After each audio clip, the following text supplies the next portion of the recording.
Oh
우리 다 같이 경건한 마음으로 주일 2부 예배로 하나님께 올려드리겠습니다. 다 같이 자리에서 일어나셔서 우리 신명기 6장 4절에서 9절 말씀을 낭독하며 예배로 나아가겠습니다. 이스라엘아 들으라. 우리 하나님 여호와는 오직 유일한 여호와이시니 너는 마음을 다하고 뜻을 다하고 힘을 다하여 내 하나님 여호와를 사랑하라. 오늘 내가 네게 명하는 이 말씀을 너는 마음에 새기고 내 자녀에게 부지런히 가르치며 집에 앉았을 때에든지 길을 갈 때에든지 누워 있을 때에든지 일어날 때에든지 이 말씀을 강론할 것이며 너는 또 그것을 내 손목에 메어 기호를 삼으며 내 미간에 붙여 표로 삼고 또 내 집 문설주와 바깥문에 기록할지니라. 아멘.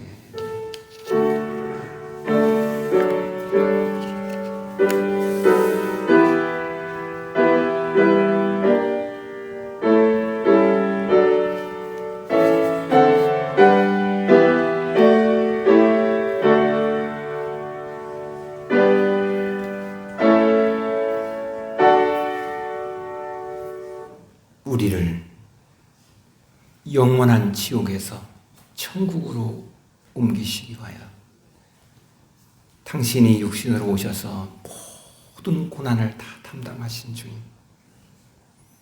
그 주님을 믿고 믿음으로 살아가는 우리들이 거룩한 주일 신령과 진리로 주님을 예배하기 원하여 모였사오니 이곳에 성삼위일체께서 임재하여 주시사 우리의 예배를 흡양하여 주옵소서. 예수 그리스도의 이름으로 기원하옵나이다. 아멘. 우리 80장 찬송 부르시겠습니다.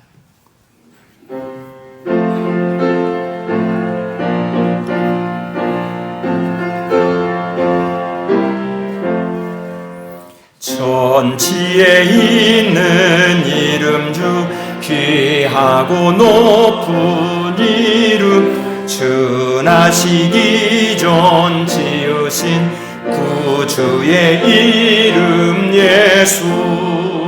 주 앞에 내가 엎드려 그 이름 찬송하무, 내 귀에 들린 말씀 중 귀하신 이름 예수.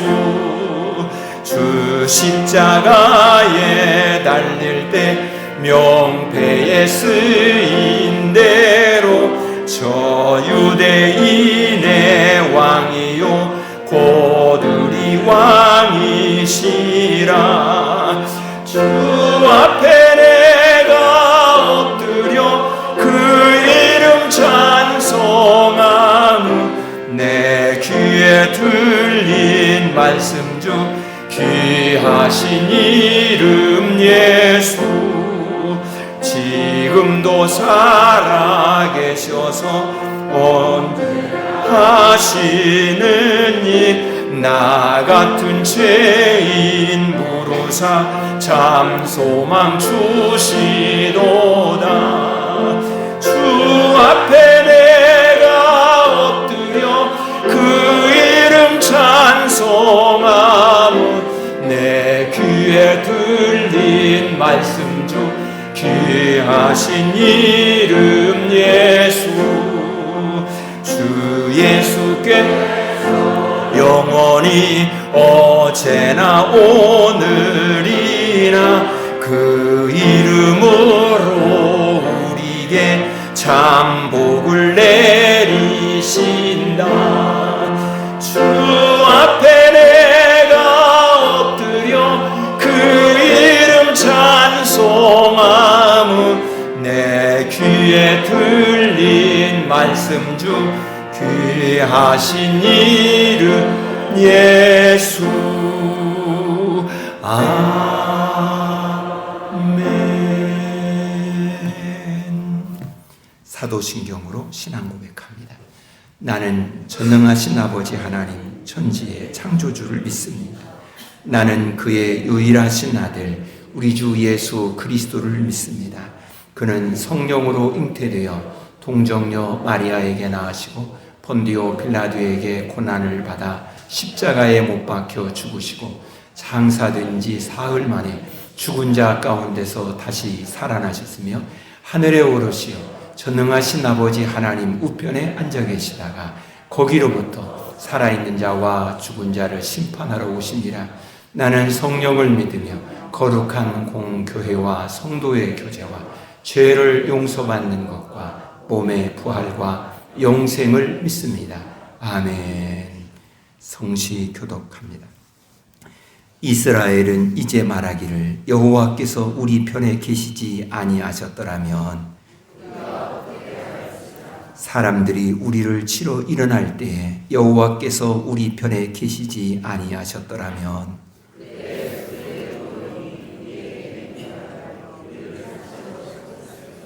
그때의 물이 우리를 휩쓸며 시내가 우리 영혼을 삼켰을 것이며,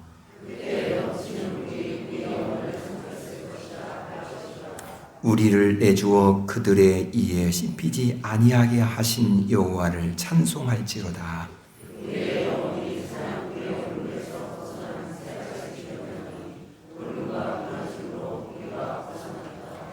우리의 도움은 천지를 지으신 여호와의 이름에 있도다. 아멘. 자리에 앉겠습니다.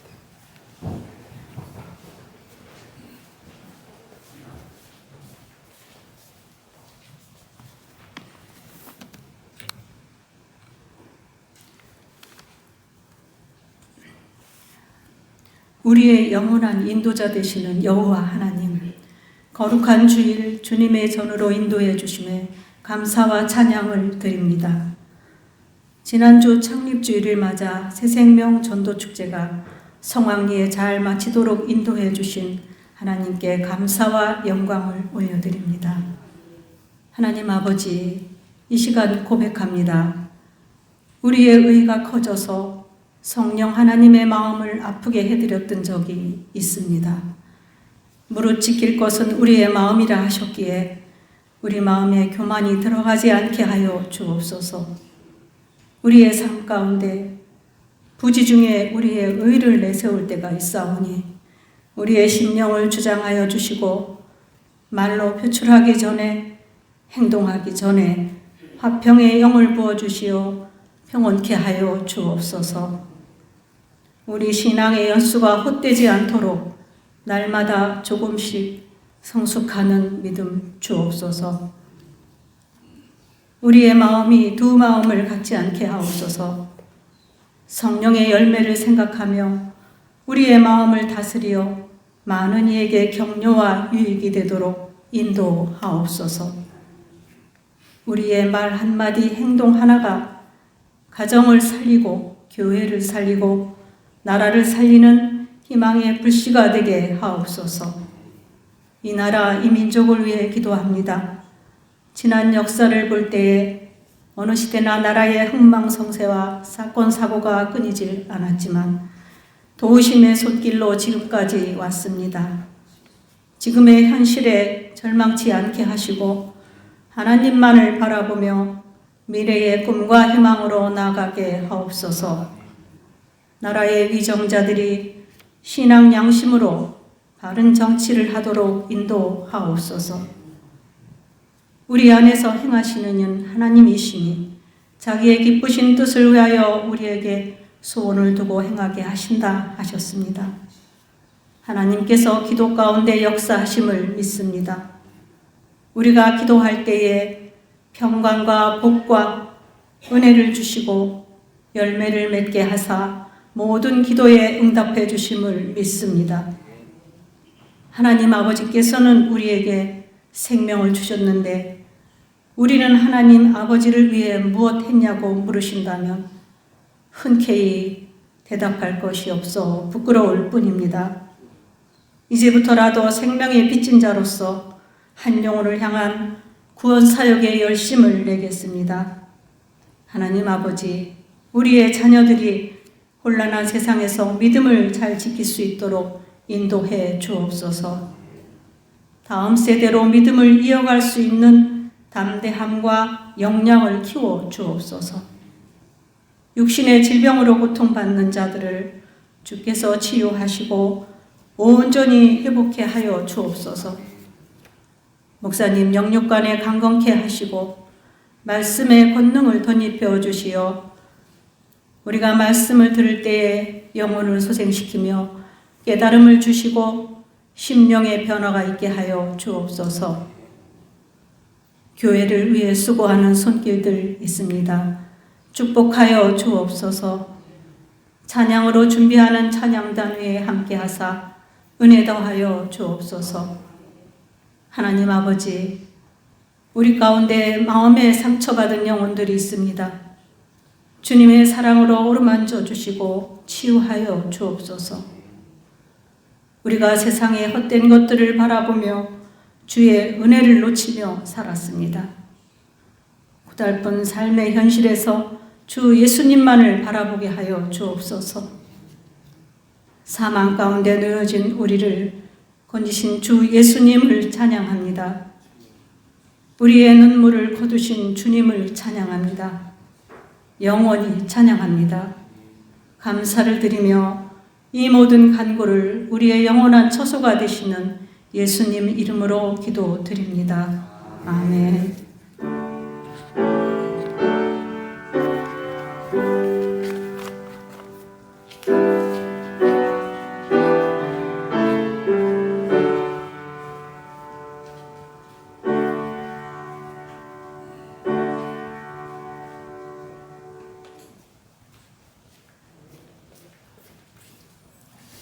오늘 우리에게 주시는 하나님의 말씀은 누가복음 15장 20절에서 보겠습니다. 누가복음 15장 20절에서 24절까지 말씀입니다. 말씀을 봅니다.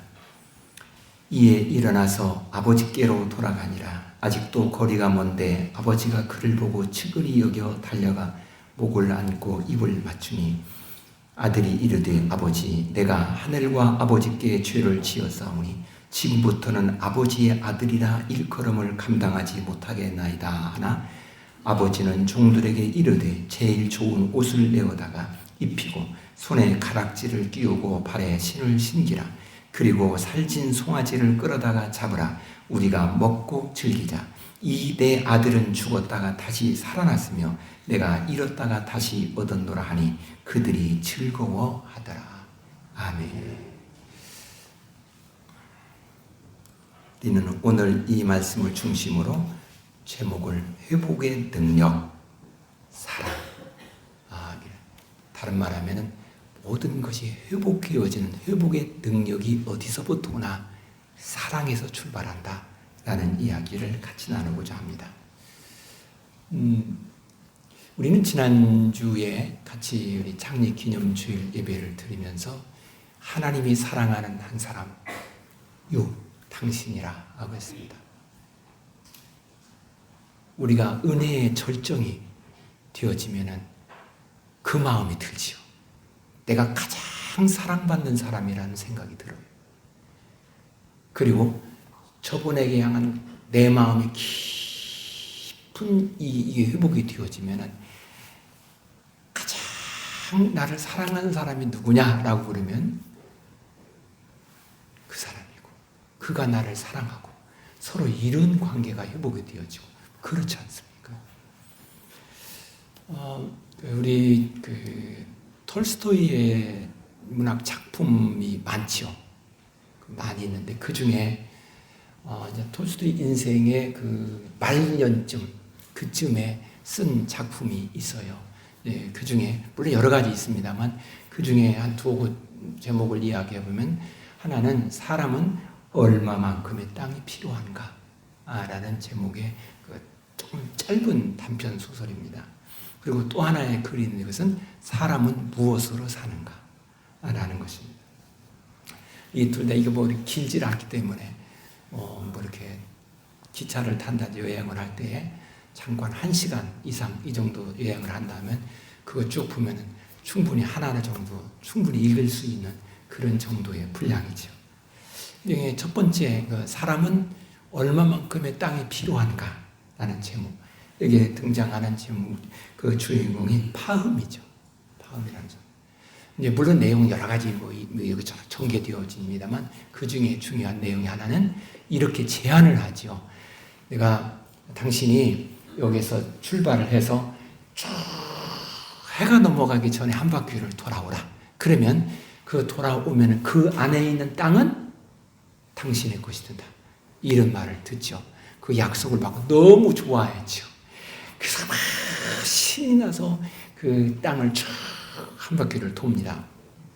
가는데 보니까 여기도 여기도 경치가 좋고 여기도 땅이 옥토이고 야 여기는 뭐 하면 좋겠고 뭐 이런 별의별 생각이 듭니다. 그러니까 자꾸 여기도 내 땅 만들어야 하고 저기도 내 땅 돼야 되겠고 여기 이것도 내 땅 돼요.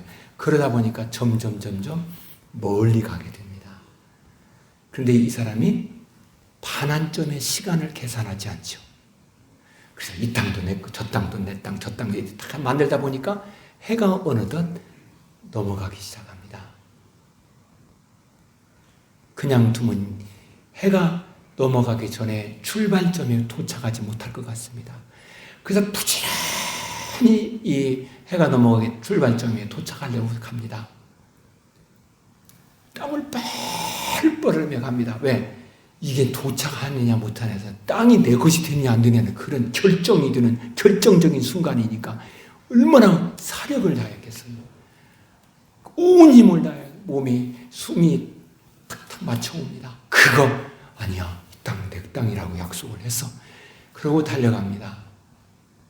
아무리 아무리 힘있게 달려와도 해가 넘어가기 전에 목적점에 도달하지 못합니다. 그리고 그는 그만 도중에 죽습니다. 죽은 그를 장사를 지내는데 땅이 돼요. 그 관 하나 넣을 만큼 땅, 거기다가 장례하고 그리고 끝입니다. 톨스토이는 여기서 묻죠. 우리가 얼마만큼의 땅이 필요한가? 라는 이야기를 하기 전에 이 주인공이 왜 이렇게 하루 종일 그렇게 뛰어다니며 땀을 뻘뻘 흘리며 결국에는 출발점에 오지 못하는 원인이 되었을까? 욕심이라는 것을 거기서 말하고 싶었습니다. 욕심. 그런데 이 악마는 그 사람을 껴있는 거죠. 야, 저것도 좋잖아. 여기도 좋잖아. 여기도 좋잖아. 그래서 이것도 네 딱 맞고 저것도 네 딱 맞고 그럴 수 있는 절호의 기회잖아. 그래서 자꾸 멀리 가게 만들어서 그 욕심이 자꾸 저만 커져서 결국에는 돌아오지 못하게 되는 그런 거죠. 주인공은 이 땅을 다 내 것으로 소유하면 내가 행복할 거라고 생각했습니다. 다시 말해서 행복을 이 소유에서 찾았습니다. 톨스토이는 이걸 우리에게 말하고 있습니다. 우리에게 당신의 진정한 행복은 어디에 있다고 생각합니까? 소유에 있다고 생각합니까? 많은 걸 누림에 있다고 생각합니까? 많은 걸 쟁취했다는 거기에 당신의 행복이 있다고 생각합니까? 라고 질문을 던지는 것입니다. 그러면서 당신에게 진정한 행복은 그것이 아니라 더 중요한, 더 고귀한, 더 가치 있는 것이 있다 라는 것을 말하려고 합니다. 그러면 톨스토이는 거기에서 우리의 진정한 행복의 최고의 정점은 하나님이다라는 이야기를 하고 싶은 것입니다. 그것이 사람이 얼마만큼의 땅이 필요한가라는 그 내용의 전개죠. 물론 그 글을 읽으면서 각자 읽는 사람은 느낌이 다 다르겠죠. 나는 그렇게 안 봤는데 뭐 그럴 수도 있어요. 그런데 저는 그렇게 본 것이죠. 또 하나, 사람은 무엇으로 사는가라는 것입니다. 여기에 천사가 이게 그 하늘에서 하나님으로부터 벌을 받아서 추방된 천사 미하일라라는 천사가 있죠.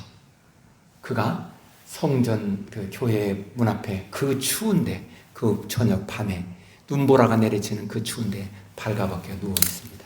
근데 그때에 한 사람이 거기를 지나갑니다. 그 사람은 쉐몬과 마트르나라는 그 부부로 살아가는 그 남편입니다. 그는 가죽을 가지고 제품을 만들어서 판매하는 사람입니다. 그는 돈이 없습니다. 그 부부는 외투 한 벌이 있는데 그 러시아는 추우니까 그 가죽 외투를 입어야 밖에 나가잖아요. 그렇지만 큰일 나잖아요. 그 외투 한 벌이 있어서 남편이 그걸 입을 때 그걸 입고 나가고 또 들어오면 아내가 그 외투 입고 나가고 그러니까 둘이 같이 나가기는 어렵게 되는 거잖아요. 한 벌이니까. 그렇게 가난하다라는 것을 그 메시지를 통해서 말합니다.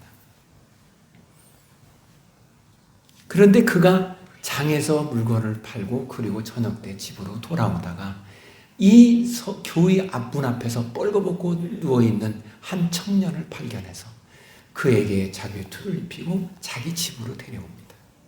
그리고 그를 자기 집에 맞이해서 먹을 것도 주고 잠잘 곳도 제공해주고 그래 같이 삽니다. 그리고 자기가 가지고 있는 그 구두, 가죽을 가지고 제품을 만드는 기술을 가르쳐 줍니다.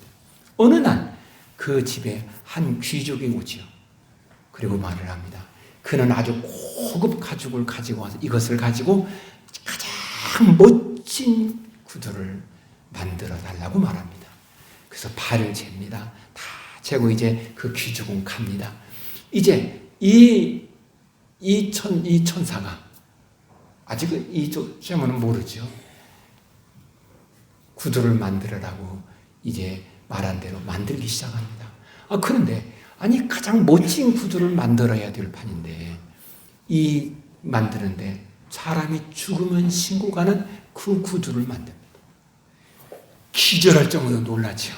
이게 어찌 된 거야? 이 가죽은 어째 나기도 힘드는데 이거 어떻게 하라는 말에 큰일 났다고 말합니다. 걱정을 합니다. 그래도 전혀 개의치 않고 그 구두를 만들고 있습니다.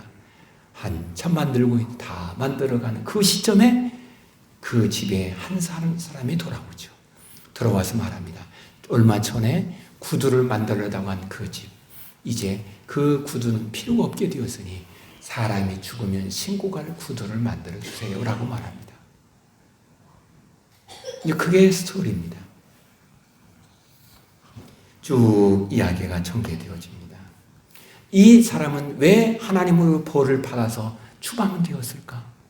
어느 날 하나님으로부터 명령을 받기를 한 집이 있는데 어머니와 두 아이가 살고 있습니다. 그 어머니를 데리고 오라고, 그냥 그건 죽는 거죠, 어머니가. 그리고 명령을 내립니다. 그래서 와서 데리고 가려고 와서 보니까 그 아이를 보니까 차마 데리고 갈 수가 없습니다. 그래서 그냥 올라가서 하나님께 너는 왜 내 명령을 어겼는지 알라고 해서 그는 벌을 받아서 추방을 당합니다. 추방을 당하면서 하나님께로부터 세 가지의 숙제를 얻죠. 이 답을 가지고 오라고 합니다. 하나는 사람에게 무엇이 있는가? 라는 것입니다. 또 하나는 사람에게 없는 것이 무엇인가? 세 번째는 사람은 무엇으로 사는가? 라는 해답을 가지고 오라는 말을 듣습니다. 그가 여기서 살면서 이제 해답을 다 찾았습니다. 사람이 없는 게 무엇일까? 사람은 의지할 곳이 없습니다. 사람은 뭔가 가지고 있는 것 같은데 아무것도 없다는 것입니다. 사람은 사랑하는 사람의 생명을 살릴 능력이 없습니다. 그런데 사람에게 있는 것이 있습니다. 그것은 사랑입니다.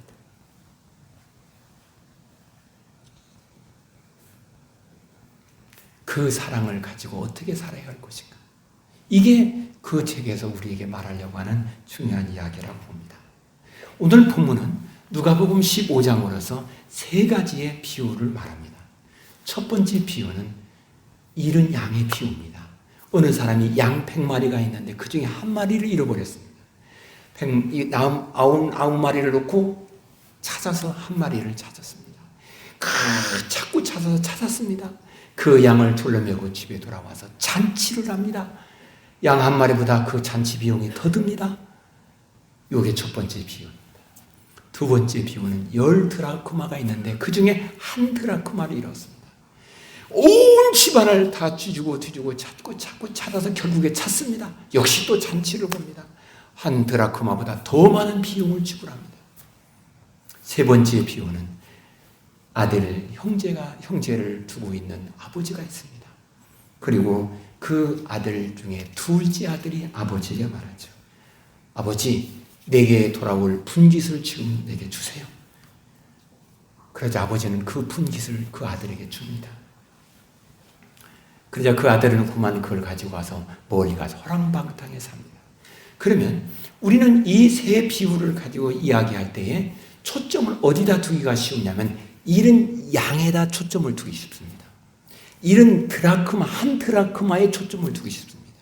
그리고 둘째 아들의 초점을 두고 주려고 하는 것을 우리는 생각할 수 있습니다. 물론 틀리다는 것은 아닙니다. 그러나 가장 중요하게 초점을 두어야 할 것은 그 잃은 양을 찾는 목자, 잃은 드라크마를 찾는 그 주부, 또 잃은 아들을 찾고 기다리고 있는 아버지, 공통적인 잃었다가 다시 찾은 것입니다. 이것이 핵심이죠. 여기에서 말하려는 것은 우리가 그런 사람이라는 거예요. 우리가. 하나님이 천지 만물을 창조하였습니다. 그리고 에덴이라는 곳에 우리 인간을 살게 합니다. 거기는 부족함이 없는 다 준비된 곳입니다. 그런데 우리는 생각해 봅니다. 이곳에서 사는데 왜 저걸 하나님 먹지 말라고 저것까지 마저 먹으라고 하면 얼마나 좋을까? 근데 왜 저걸 먹는 자유를 하나님이 제한시켰을까? 하고 하면서 별로 기분이 좋지 않습니다. 그리고 꿈을 꾸는 곳이 있습니다. 그것은 내가 멋있게 자유롭게 내 마음껏 내가 생각한 대로 살고 싶다라는 것입니다. 거기에 사단이 들어와서 네가 이거를 먹으면 네가 하나님처럼 돼. 그리고 네가 생각한 대로 네 마음에 결정한 대로 멋있게 자유롭게 살 수 있어 라고 유혹을 합니다. 그걸 먹으면 정말 그렇게 될 것 같아서 그걸 따먹습니다.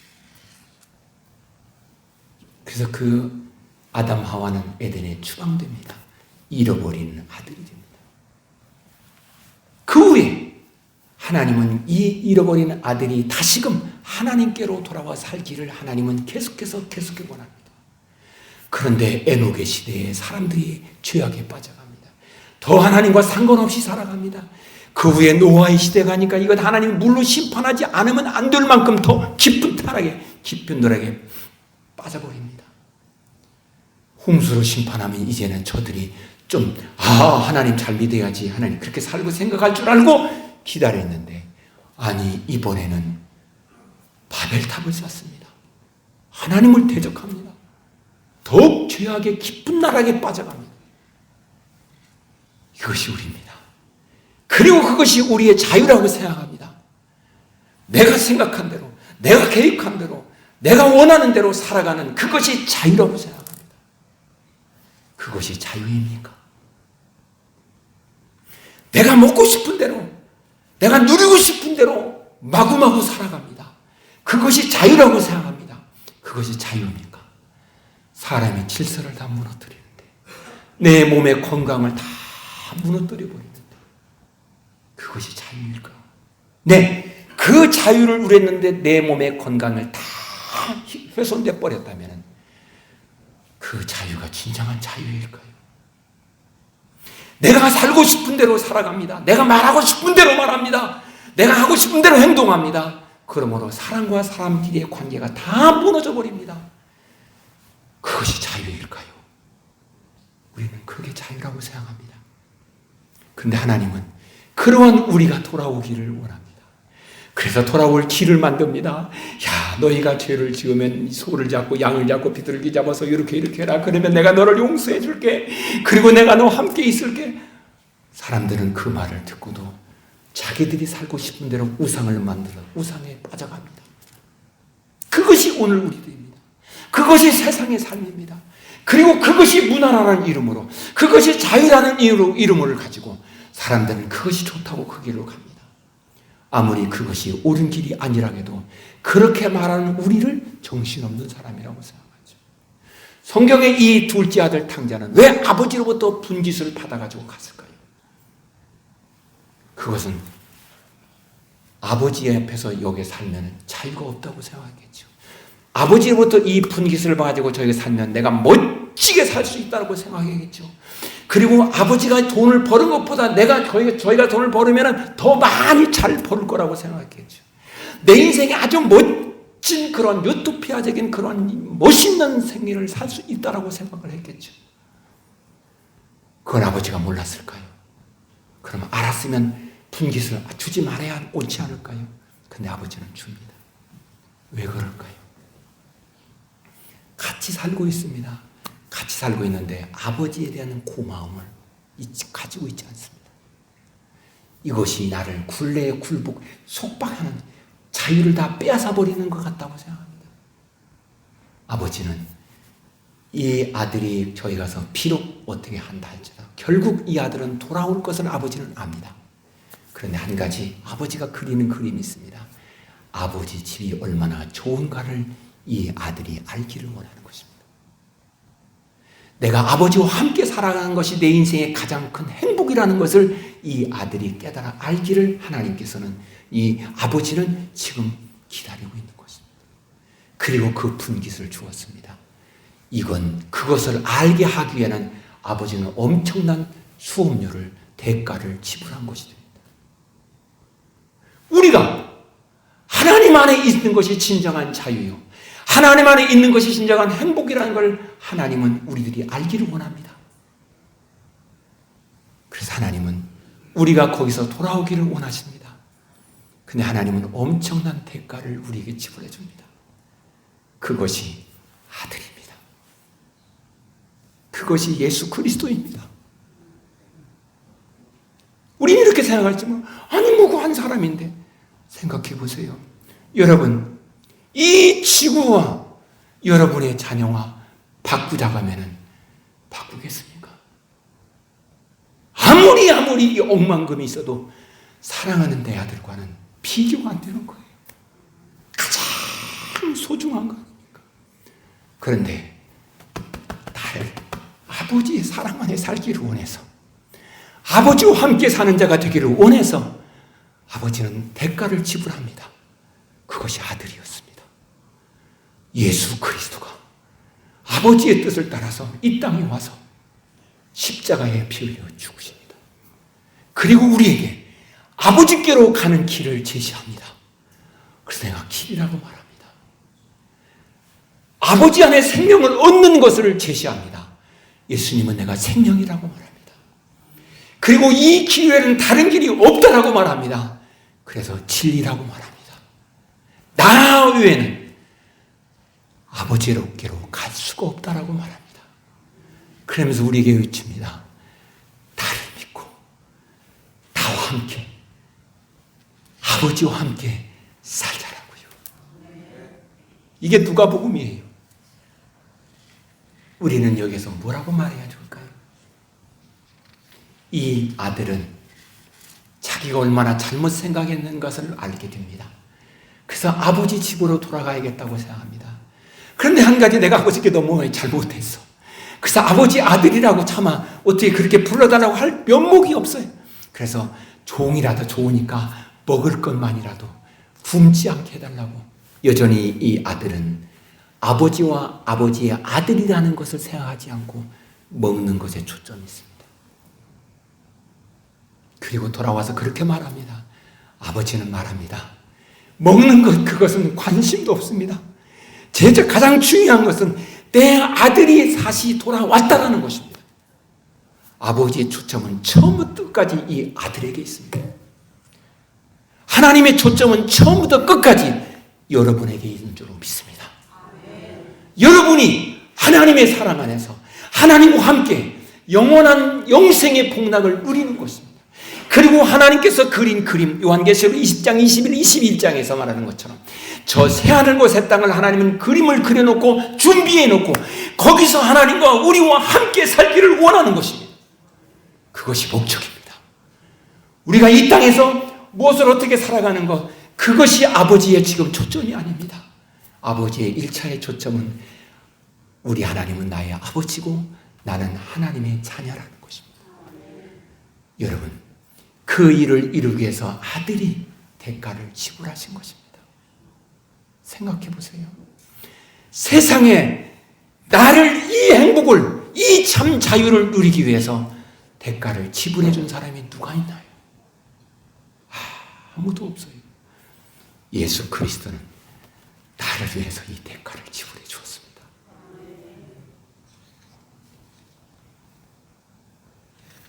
이 아들은 아버지 집에 와서 깨달은 것이지요. 그래, 맞아. 아버지와 함께 아버지의 아들로 살아가는 것, 이것이 내 생에 가장 귀하고 값지고 행복한 것이고 아버지의 아들로 살아가는 여기에 진정한 자유가 있어. 아버지를 떠나서 멋지게 살아가는 것이 행복인 줄 알고 그게 자유인 줄 알았는데 거기에 자유가 없어. 결국에는 사람들은 돈 때문에 그렇지 않았는가. 거기는 자유가 있는 것이 아니라는 것을 발견합니다. 이 탕자의 비유와 같은 그런 이야기가 또 그리스의 한 어느 철학자가 쓴 그 글에도 이와 비슷한 이야기가 있습니다. 어느 집에 아들이 둘이 있습니다. 첫째 아들은 효자입니다. 몸도 건강합니다. 둘째 아들은 이렇게 표현해 볼게요. 망나니에 술 주정뱅이에다가 그냥 사고뭉치야 계속 일만 저지르고 그런 아들입니다. 그런데 이 형제가 둘이 어느 날 아버지의 허락을 받아서 여행을 하겠다고 합니다. 근데 아버지가 여행을 하라고 합니다. 이 두 형제가 배를 타고 멀리 항해하며 여행을 갑니다. 한참을 가는데 그만 가다가 어느 해적선을 만납니다. 그래서 해적에게 잡힙니다. 이 두 아들이 해적의 볼모로 잡혀 있고 이제 그 해적들에게 편지를 쓰라고 합니다. 편지를 쓰는데 이렇게 쓰라고 합니다. 네가 여기서 자유롭게 나가려면은 네 아버지에게 이만큼의 몸값을 우리에게 지불해야 된다고 쓰라고 합니다. 그래서 편지를 써서 그 아버지에게 편지를 보냅니다. 편지를 받은 아버지는 몸값을 이만큼의 돈을 내라고 하니까 계산을 해보니까 자기의 재산을 팔아야 돼. 근데 자기 재산을 다 팔아도 두 아들의 몸값이 안 되고 한 아들의 몸값밖에 안 되는 것입니다.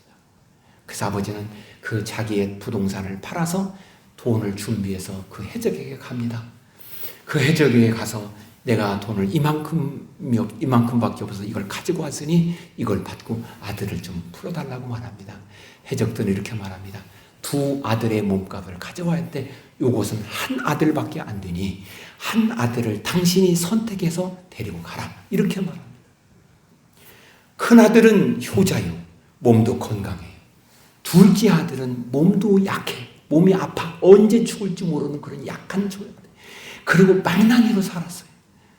그 소설은 여기에 우리에게 질문합니다.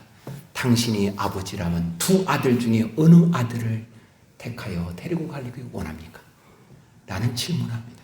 일반적으로 우리는 큰 아들을 먼저 생각하지 않겠어요? 왜? 효자에다가 착하지요. 말도 잘 듣죠. 일도 잘하지요. 속을 안 썩이죠. 그렇잖아. 이 둘째 아들은 몸도 약하지. 언제 죽을지 모르지. 그러니 그 아들을 보고 그리겠어요. 그런데 아버지는 둘째 아들을 선택합니다. 그리고 둘째 아들을 데리고 나옵니다. 그러자 거기서 그 둘째 아들이 말합니다. 아버지, 나를 택하지 마시고 형님을 택해 주세요. 나는 망나니고 몸도 언제 죽을지 모르지 않습니까? 그래 형님을 택해서 아버지는 말하지 않고 둘째 아들을 데리고 나옵니다. 그리고 데리고 나와서 집에 있습니다. 그 둘째 아들이 그러면 건강이 회복됐으면 얼마나 좋을까요? 둘째 아들은 얼마 있다 죽었습니다. 아버지 얼마나 허무할까요? 근데 그 얼마쯤 있다가 보니까 큰 아들이 집에 돌아옵니다. 어떻게 왔냐고 보니까 해적들을 몰래 도망쳐서 왔대요. 그러면서 아버지에게 말합니다. 아버지, 왜 나를 선택하지 않고 저 망나니 같은 동생을 선택해가지고 결국 동생도 죽고 내가 이 고생을 하게 만들고 아버지 그럴 수 있어요? 그러면서 당신이 나의 아버지요? 이렇게 말합니다. 그리고 이제는 난 아버지 길을 떠나겠습니다. 그리고 집을 떠나가 버립니다. 소설이 그렇게 전개됩니다. 그러면 이 소설에서는 우리에게 또 한 번 질문을 던지려고 하는 것입니다.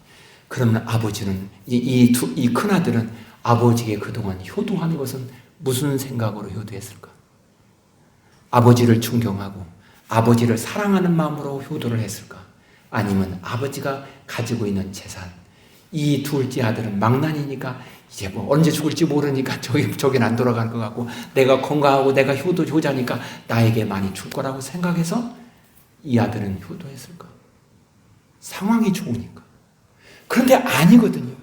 아니니까 진정으로 아버지를 존중하고 사랑한다면 그럴지라도 아버지 하고 돌아와야 되지 않았을까? 라는 질문을 우리에게 던집니다. 그리고 그 소설은 마감을 합니다. 오늘 우리에게 한번 질문해 보십시다. 하나님은 우리를 대가를 지불하여서 아무 조건 없이 사랑하여서 우리를 아들 예수를 통해서 구원해 하나님의 자녀 삼으셨습니다. 그 자유를 얻은 우리는 하나님을 어떠한 마음으로 대하십니까? 겉으로는 경건한 것 같은데 내 마음에 세상적인 것이 더 그림을 그리고 있는 것은 아닙니까? 아니면 주님을 뜨겁게 사랑하고 나는 주님을 사랑하는 그 사랑이 내 목숨보다 더 사랑합니다. 라는 마음입니까?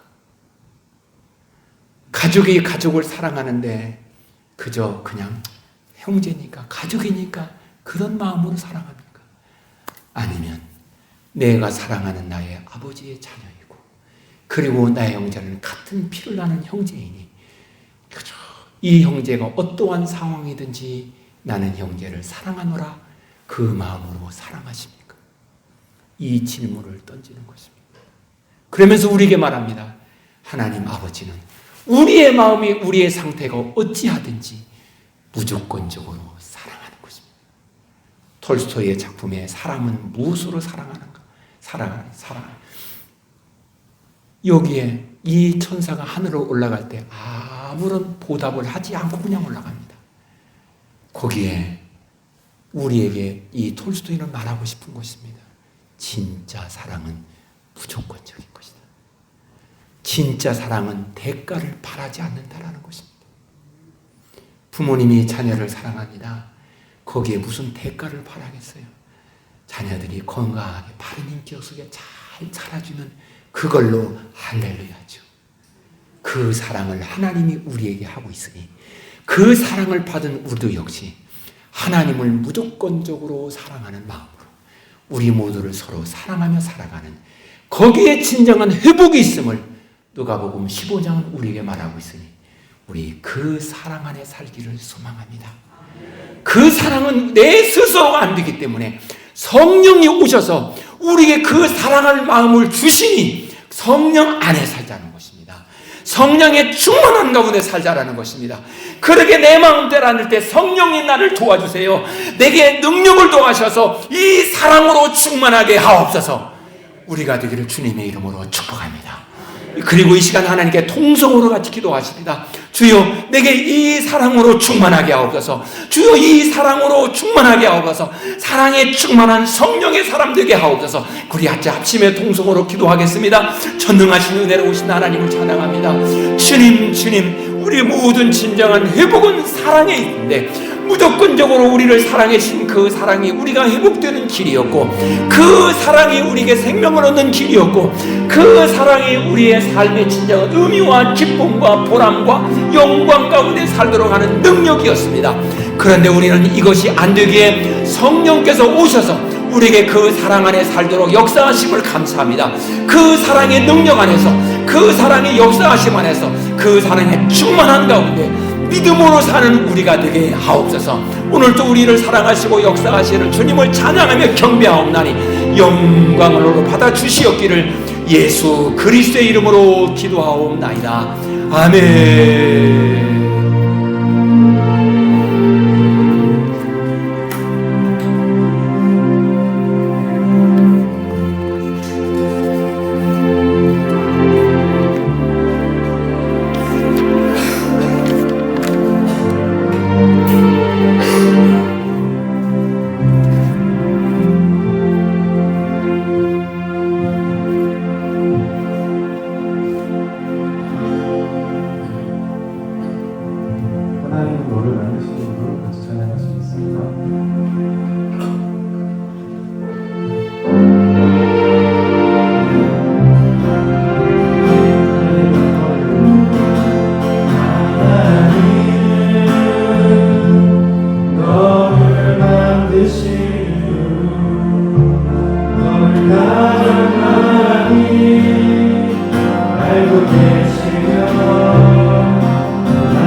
하나님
우리 이 시간에는